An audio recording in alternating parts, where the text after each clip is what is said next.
What is up, Carmination? Welcome into NBA DFS Live for Thursday, February 20th. I'm your host, Ben Husser, joined by Justin Bales. Bales, feels good to be back. That was a nice break, though, to kind of just chill and reset. And really, I mean, that's like, in terms of you and I for content, I think that's our only break now until, like, What, until the MLB pi yeah, All-Star break, until, right? like we have a little bit of a break for MLB All-Star break, and then we have a little bit of a break in between, like, baseball and NBA, where it's like just football. But yeah, I mean that's really like we really have like 2 or 3 weeks off, like, for the entire year where we don't have to do something. So it was nice to kind of just chill. But I'm actually excited to get back to it. I played some. I didn't play any NHL. I played XFL. I'm 2-0 in XFL, so that's been fun. Dude, Um, last week, I made two XFL teams, and I was cashing both teams in every league, um, going into the final game, Houston's game, and I was like legit 3 or 4 fantasy points out from winning like 5 or 6 of the MLB opening day tickets. I had on both stacks or both teams. I stacked Houston. I had Walker, Sammy Coates, and Cam Phillips on one, and I had Walker, Sammy Coates, and Nick Holly on the other. And because Coates ended with 1.8, I only cashed one league total. Sick. Yeah. I was like, "You have to be kidding Yeah, me!" I thought I was gonna smash this past weekend, but I just ended up min cashing. I had Walker, um I had Walker, Cam Phillips, Sammy Coates. Sammy Coates screwed me, really. That's what Yeah, it and was.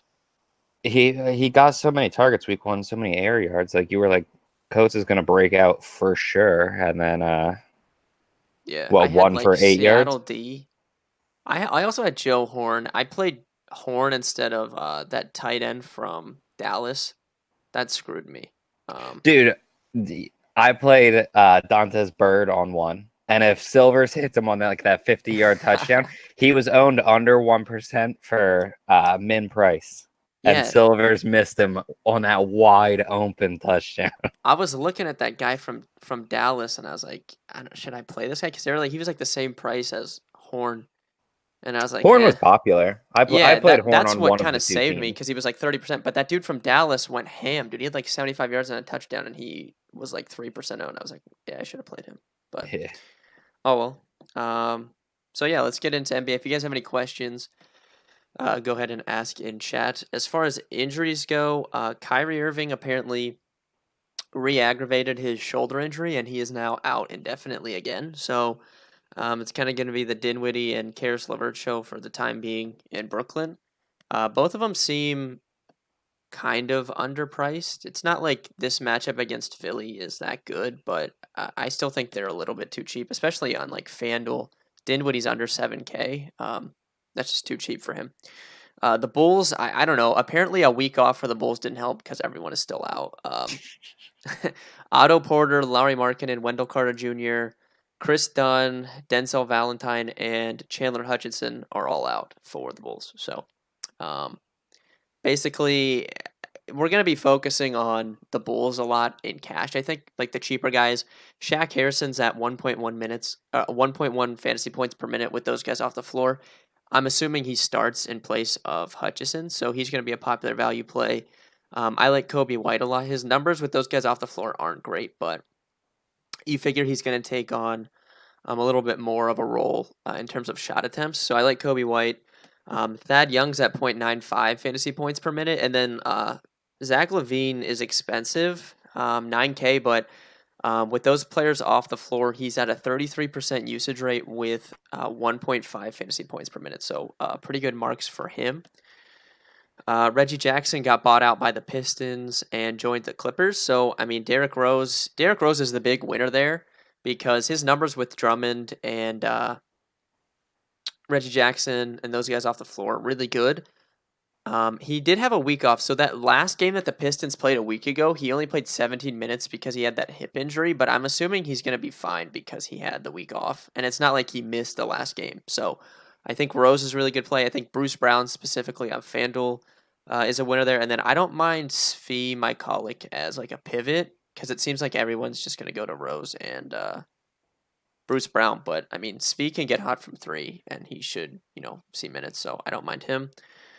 Capella's out for the Hawks, so Dedmon's going to continue to start. And then for the Kings, Holmes and Bagley are still out. So I mean, really, Nemanja Bjelica is like the big winner there for me. So we can get into the positions now. I'll let you start at point guard. Yeah, pretty simple here. Shaq Harrison is where you're going. If you want to use him at small forward, feel free. Derrick Rose, way too cheap at 5,900. You already kind of talked about him. I don't really want to go over the million people you talked about, but like Chicago's guys, you have Harrison, Satoransky, Kobe White, and even Archie Diacono can all be used just basically for their price tags. Rose obviously makes sense if you want to put Bruce Brown in here. I believe he's point guard on FanDuel. Feel free. Dinwiddie and LeVert both make great plays. Outside of guys that you really talked about, though, James Harden and Russell Westbrook are both solid options. I lean Westbrook, but I mean, it's hard to go away from the upside that Harden possesses, especially against a team like Golden State. Just a ton of upside. And really, 11 threes isn't that bad. I don't know if I would go Harden over Giannis, which is the big issue because they're the two most expensive players on the slate, I think. Outside of that, De'Aaron Fox against Memphis makes a ton of sense. And Jordan Poole at 4K is way too cheap. He's finally playing bigger minutes with D'Angelo Russell out of town. So he should be able to post at minimum 20 fantasy points for, I believe it would be his 5th consecutive game. So, I mean, there are a ton of options that you can use. And I didn't even talk about like Trae Young is a guy that you can always use. You say that basically every night. Again, he's only 10-5, so it makes sense if you want to just throw him in tournaments. But there are a lot of options at point guard tonight. Yeah, I agree. Garrett asked about Jordan Bone. I don't think I can trust it. I know so Detroit's beat writer that's really good on Twitter, he, tweeted out that Bone was with the team. So I'm assuming that they brought him up obviously to have the body, but I don't have any confidence in him actually playing minutes. I would have to like see it before I played him. I wouldn't play him because we saw previously. Yeah, he was with he them got called up with before the and team. just never got in the game. So Yeah, I wouldn't play him. The house account posted in chat that you can get $20 added to your DraftKings account by depositing $20. So you just go to dfscarver.com and click the banner on the top of the website to get that. So I pretty much agree. Like I think Rose is probably where you're gonna go in cash, and then you also have Shaq Harrison. Like for FanDuel, like it's probably those two for me. Fox is definitely in the conversation though, and then for DraftKings, like you can easily play both. Obviously, you could even play Fox. You can play three. So I like those guys. I like Kobe White a lot. Dinwiddie, I agree. I think is great for tournaments. Like Russ is probably the top guy for me. But I don't know. I really like Trae Young. The matchup against Miami is not good, but I always play Trae Young in tournaments, and this is definitely a slate where I don't think he's gonna get like any ownership at all. Like I think he'll probably end up around 5 or 6% owned. So that's typically when I like to buy him for tournaments. So I would probably say number one for GPPs is Trey for me, but Russ is right there. Russ is honestly cash playable if you want to use him. I just don't think I will personally, but I have no problems with him. Is there a potential for blowout? Okay, yeah. So there's a potential for blowout in the Houston game. And there's a potential for the blowout in the Bucks game, but I think Bales kind of agrees with me on this. Like I don't typically worry about blowouts as much, especially in like cash games, because like if the Bucks blow out the Pistons to the point where Giannis doesn't play in the fourth quarter, like you have to assume that Giannis had a really good game, up until that point. So it's not like he's gonna go out there and he's gonna get like 20 fantasy points. So yeah, I agree with that. I feel like blowouts are more risky to players that aren't the focal point of the offense because the majority of the time in a blowout, the dominant players they already have had their big games. yeah.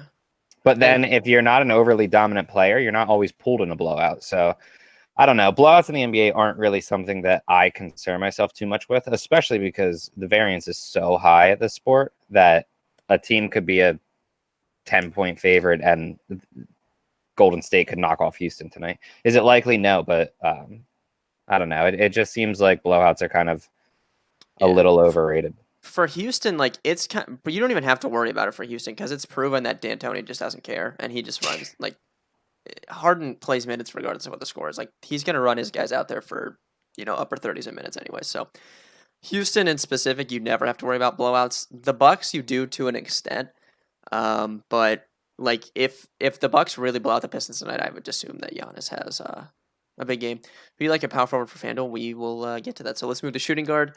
Harden at the top, obviously. So you kind of have this big three at the top of shooting guard, right? You have Harden, you have Zach Levine, and then you have Jimmy Butler. So I'm cool with all those guys, honestly, in cash. I think there's a way with some of the value that you could pair Harden and Giannis together on DraftKings if you want. I'm not sure if I'm going to end up doing that in cash. I do think it's possible, though. So I'm not going to rule that out. So I think we would clearly put Harden number one out of those three, especially when you factor in the minutes that he's going to play. So who would you pick between Levine and Butler? I think that's a conversation considering it's like $1,000 price difference, and the matchup with Atlanta is just so good for Jimmy. Yeah, slightly in Butler for me, just because of the price. I'll take a $1,300 discount Yeah, against. I mean, the matchup against Charlotte's fine, but yeah, the one against Atlanta is just way too good. I have no problems with Levine. If you want to go there, feel free. He comes with a ton of upside, but for me, it's Butler.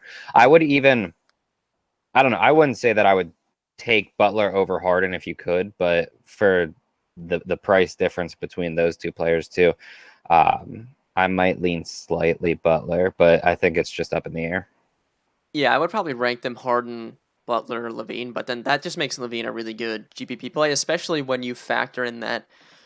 I mean, everyone's going to be playing Shaq Harrison, like Kobe White, like the cheap guys, right? So just pivoting and taking the expensive Chicago player, I think will give you a little bit of a unique lineup.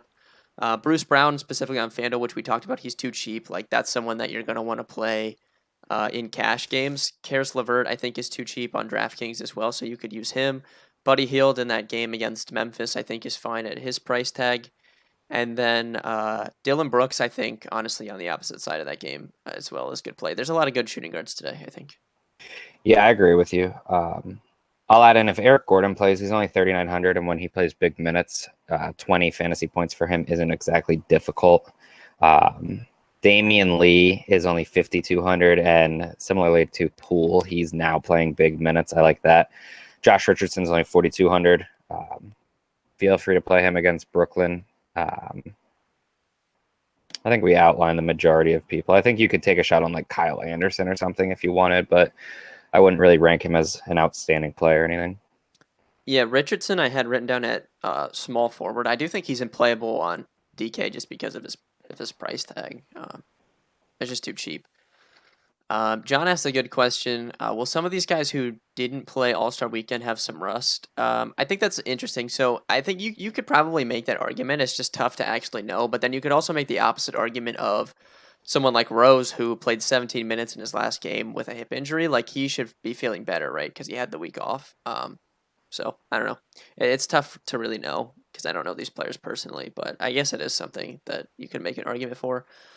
Small forward, Giannis at the top. Giannis is the best play in the slate, in my opinion. I would like to get him in cash games. So we'll have to see. Like I said, I don't know about pairing him and Harden together. I do think it's possible, but we'll have to wait and see.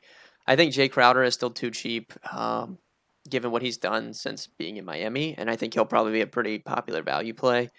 Either Eric Gordon or Daniel House. Like if Gordon's out, House is going to start in his place. So it's whatever. Like either of those guys, I think are fine in tournaments. Richardson, like I mentioned, is too cheap.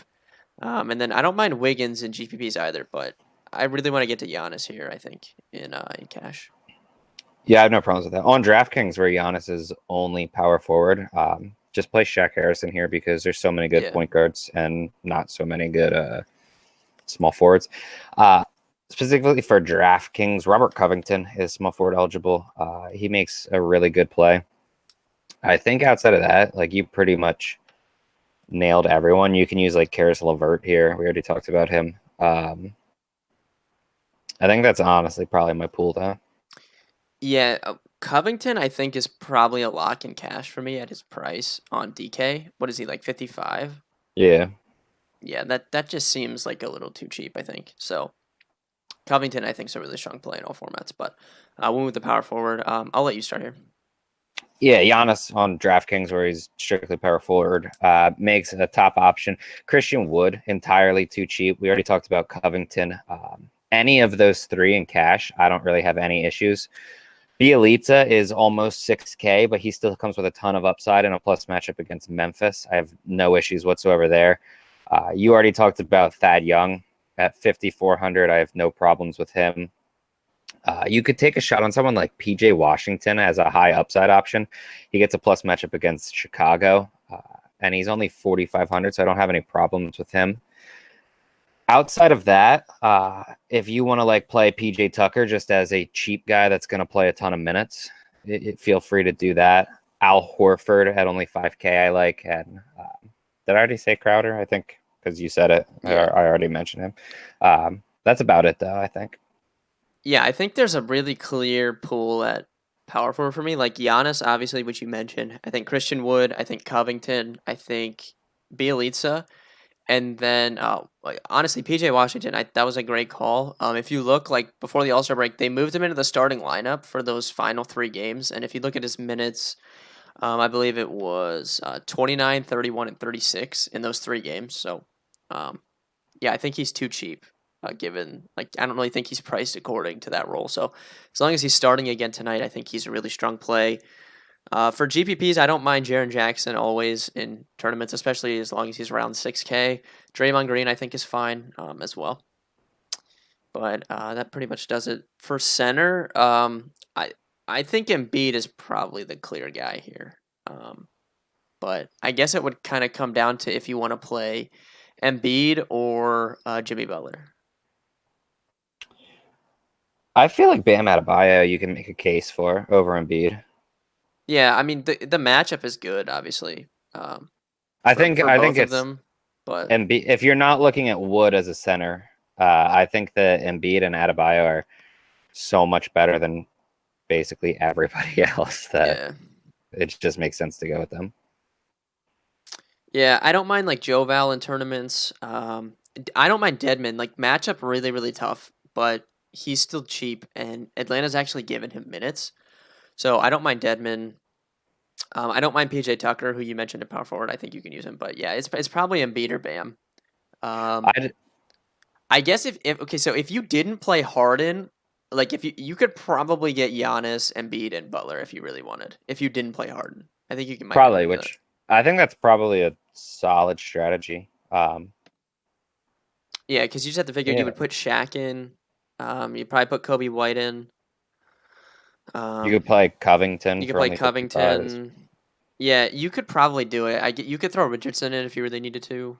Yeah, I think at center, if you want to add two more tournament plays, one Marquise Chris, he's finally getting like Yeah, big minutes. I don't know if I'll ever be able to play him in cash though because his fouling is so out of control yeah. that He's actually and like he's projected for decent ownership. So that's why I didn't mention him. I do think like I 100% agree with you. He's in play if he's going to get the minutes, but if he's going to be owned, like it's tough for me to want to play him. the other one is the guy that I say every single night, and DeAndre Jordan has finally been getting minutes, and Jared Allen's have been limited. I think he's played on or 20 or less in each of his last four, where Jordan's played like 28 and 26 or something Yeah. in two of his last three, and in both those he posted 40 plus DK points. He's only 5,300. The matchup isn't good. I get that, but if they're going to continue to give him minutes, he's just a really dominant player on a per minute basis because he rebounds so well. So at 5,300, I mean, he could easily destroy that price tag. Yeah, John asked, any interest in Pascal on FanDuel? Yeah, he's cheap on FanDuel, so if you wanted to go there, I wouldn't mind it. He's under 5K, I'm pretty sure, so I don't mind that. Um, I don't know. Someone asked about Brook Lopez. I think I like Deadman more than Brook Lopez. Yeah, I agree. I wouldn't He go. said Deadman is fat and lazy. Yeah, I won't disagree, but I think I would probably rather play Deadman if I I was would gonna play play. one of them. Yeah, I would play Dedmon over Lopez. I would also play DeAndre Jordan over him. Like DeAndre Jordan's cheaper than Brook Yeah, Lopez. I can get behind that as well. That about does it. Thank you guys for watching. We'll be back obviously tomorrow with a stream as well for the big slate. Just a reminder since we've been on the All Star break, but if you guys haven't already, you can pick up Bales and I's player pool and our core fours for $9.99 per month on the website dfscover.com, and that also includes the game theory article and my final thoughts. So that will honestly transition into baseball. We can probably add some more stuff like some stacks or something in there for baseball. We're gonna talk about that, but I did a lot of baseball prep over the All Star break, so I'm getting excited for that.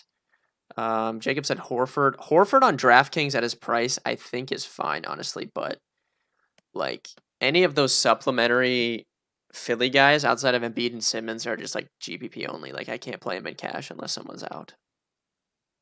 Yeah, I pretty much agree. Levert or Poole for FanDuel. That would be Levert 100% for me. Yep, Levert has been on fire. All right, that about does it. So thank you guys for watching, and we'll see you guys tomorrow.